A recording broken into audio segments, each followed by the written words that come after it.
എല്ലാവർക്കും നമസ്കാരം. നാളെ ഓണമാണ്, എല്ലാവരും ഉത്രാട പാച്ചിലാണെന്നറിയാം.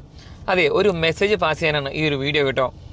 യു കെയുടെ പല സ്ഥലങ്ങളിലും പഴയിടം സദ്യ എന്നുള്ള ബ്രാൻഡിൽ ഫ്രോസൺ സദ്യ ഇപ്പോൾ മാർക്കറ്റിൽ അവൈലബിൾ ആണ്. അത് ഞങ്ങളുടെ ആണോ എന്ന് പല ആൾക്കാരും ചോദിക്കാറുണ്ട്. സത്യം പറഞ്ഞാൽ ഞങ്ങൾക്ക് ആ ഒരു പ്രൊഡക്റ്റുമായിട്ട് യാതൊരുവിധ ബന്ധമില്ല കേട്ടോ. ഈ പറഞ്ഞ ആൾക്കാർ കേര ഫുഡ്സ് എന്ന് പറയുന്ന കമ്പനിയുടെ ആൾക്കാർ ഞാനുമായിട്ട് ബന്ധപ്പെട്ടിട്ടുണ്ടായിരുന്നു 3 വർഷം മുന്നേ. അന്ന് ഇവർക്ക് ഓണസദ്യ കൊടുക്കുകയും ചെയ്തു. പക്ഷെ പിന്നെ അവർ നമ്മളെ കോൺടാക്ട് ചെയ്തിട്ടുണ്ടായിരുന്നില്ല. 2 വർഷം മുന്നേ ഇങ്ങനെ ഒരു അറിവ് ഞങ്ങൾക്ക് ഉണ്ടായപ്പോൾ ഞങ്ങൾ ചോദിച്ചു, ഇങ്ങനെ ഈ ബ്രാൻഡ് നിങ്ങൾ ചെയ്യുന്നുണ്ടോ? അപ്പോൾ കുറച്ച് ബോക്സ് സാമ്പിൾ ബാക്കി ഇരുന്നത് കൊടുത്തതെന്ന് പറഞ്ഞു. ഒന്നും പറഞ്ഞില്ല. പക്ഷേ ഈ വർഷം ഇതേ ബ്രാൻഡിൽ ഇവർ ഭയങ്കരമായിട്ട് മാർക്കറ്റ് ചെയ്തിട്ട് സദ്യ മാർക്കറ്റിലേക്ക് എത്തിക്കുന്നുണ്ട്. ശരിക്കും ഞങ്ങൾക്ക് അതുമായിട്ട് ബന്ധമില്ല എന്നുള്ളത് നിങ്ങളിലേക്ക് എത്തിക്കാനായിട്ടാണ് ഈ ഒരു വീഡിയോ. ഇപ്പോൾ പഴയിടത്തിൻ്റെ ആണെന്ന് കരുതിയിട്ട് നിങ്ങൾ സദ്യ വാങ്ങിയിട്ട് ക്വാളിറ്റി ഇല്ലാണ്ട് ഞങ്ങളോട് ചോദിക്കരുത്. ഒരു കാര്യം കൂടി ഞാൻ കാണിക്കാം. ഈ റീല് കണ്ടോ?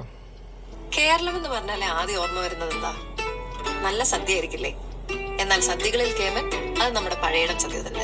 ഒരാളല്ല, 2 പേരല്ല, 3 പേരല്ല, 10-20 പേര് വ്ളോഗേഴ്സ് വീഡിയോ ചെയ്തിട്ടുണ്ട്. സെലിബ്രിറ്റീസ് അടക്കം ഈ ഒരു വീഡിയോ ഷെയർ ചെയ്തിട്ടുണ്ട്, സ്റ്റോറീസ് ഒക്കെ മെൻഷൻ ചെയ്തിട്ടുണ്ട്.